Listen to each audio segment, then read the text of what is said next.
शुभ सकाळ मित्रांनो, माझ्या यूट्यूब चॅनेलवर परत एकदा तुमचे सर्वांचे मनापासून खूप खूप स्वागत आहे। तर बघा, मी तुम्हाला माझं डेलीचं रुटीन टाकत असते।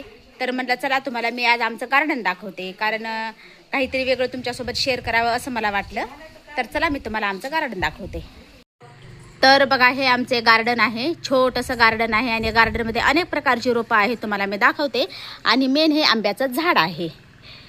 तर दरवर्षीप्रमाणे आमच्या आंब्याच्या झाडाला जास्त आंबे लागलेले नाहीत, तरी थोडेफार आंबे लागलेले आहेत। हे बघा, तुम्हाला दिसत असतीलच। आणि इकडे बघा, एक खोपा पण दिसत आहे चिमणीचा, तो बघा हा खोपा आहे। आणि मित्रांनो, तुम्हाला गार्डन दाखवत असताना बघा मला काय दिसले, तिथं तो आंबा पडलेला मला दिसत आहे। तिथं गार्डनमध्ये आपल्या आंबा पडलाय, ते बघ तिथं दिसला का तुला? दिसला का? मला आणून देतो का आंबा? हा, जा बरं, मग आणून द्या, हळूहळू जा। हा जा। बघा, दोघ जण पण चाललेत। बघा, मी सांगितलं होतं माझ्या बच्चाला आंबा आणून दे म्हणून, तर मला आंबा कोण आणून दिला? खुशीने आंबा आणून दिला, थँक्यू।